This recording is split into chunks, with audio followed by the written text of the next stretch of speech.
आज हम section 114 sub section 6 of income tax ordinance 2001 में बताई गई उन कंडीशंस प्री कंडीशंस के बारे में बात करेंगे जिनका फॉलो करना मैंडेटरी है। रिवीजन ऑफ रिटर्न से पहले जिनका फॉलो करना मैंडेटरी है। अगर हम इन कंडीशंस को प्री कंडीशंस को फॉलो करके अपनी रिटर्न को रिवाइज करते हैं तो हमारी रिटर्न सेक्शन के मुताबिक वैलिड रिटर्न कंसीडर होगी। अगर हम इन कंडीशंस को फॉलो किए बगैर अपनी रिटर्न को फाइल करते हैं तो सेक्शन के मुताबिक हमारी रिटर्न इनकम्पिटेंट इनवैलिड कंसीडर होगी। कंडीशंस जो प्रिस्क्राइब की गई हैं प्रोविजन में, उनमें सबसे पहली कंडीशन ये है कि जब आप अपनी रिटर्न को रिवाइज कर रहे हैं, यानी सेक्शन 120 के तहत आप अपनी सेल्फ असेसमेंट कर चुके हैं और उसके बाद आप अपनी रिटर्न को रिवाइज कर रहे हैं, तो आप रिटर्न रिवाइज करते वक्त रिवाइज्ड अकाउंट्स और रिवाइज ऑडिटेड अकाउंट्स की अटैचमेंट जरूर करेंगे।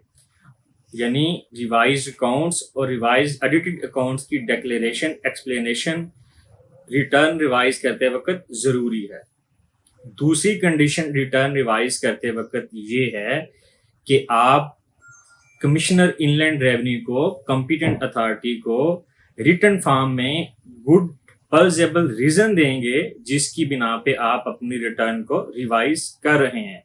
जब आप कमिश्नर इनलैंड रेवेन्यू को गुड एंड पल्जेबल रीजन देंगे अपनी रिटर्न रिवाइज करने की, तो साथ ही टैक्स पेयर अपने साइन भी करेगा उस एप्लीकेशन पे जिसमें वो गुड एंड पल्जेबल रीजन दे रहा है कमिश्नर इनलैंड रेवेन्यू को रिटर्न की रिवीजन की।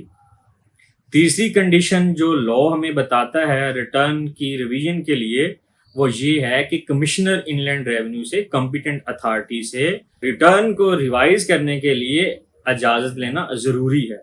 अगर हम कमिश्नर इनलैंड रेवेन्यू से इजाजत लिए बगैर रिटर्न को रिवाइज करते हैं तो ये ऐसी रिटर्न इनकम्पिटेंट कंसीडर होगी। ताहम इस कंडीशन की, इस रूल की कुछ एक्सेप्शंस हैं जो हम आगे जाके डिस्कस करेंगे। चौथी कंडीशन रिटर्न रिवाइज करने के लिए ये है कि जब एक टैक्स पेयर ने सेक्शन 120 के तहत अपनी सेल्फ असेसमेंट की है और सेल्फ असेसमेंट करते वक्त जो उसने इनकम डिक्लेयर की है और इनकम के ऊपर जो टैक्स डिक्लेयर किया है, रिटर्न रिवाइज करते वक्त जो ऑलरेडी इनकम डिक्लेयर की है उससे ज्यादा रिवीजन ऑफ रिटर्न में अपनी इनकम डिक्लेयर करेगा और उससे ज्यादा टैक्स डिक्लेयर करेगा, टैक्स जो कि पेएबल है।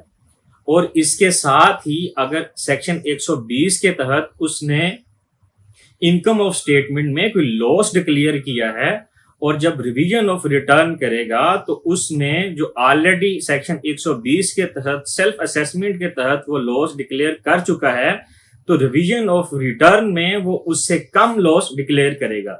ये कंडीशंस हैं जो रिवीजन ऑफ रिटर्न के लिए मैंडेटरी हैं, जो लॉ हमें प्रिस्क्राइब करता है। और रिवीजन ऑफ रिटर्न के लिए इन कंडीशंस को मद्देनजर रखना और इन कंडीशंस को सामने रख के रिटर्न रिवाइज करना मैंडेटरी है। जब हम इन कंडीशंस को सामने रख के रिटर्न रिवाइज करेंगे तो हमारी रिटर्न वैलिड होगी और सेक्शन 122 सब सेक्शन 3 के एम्बट में आएगी, यानी अमेंडेड रिटर्न कंसीडर होगी।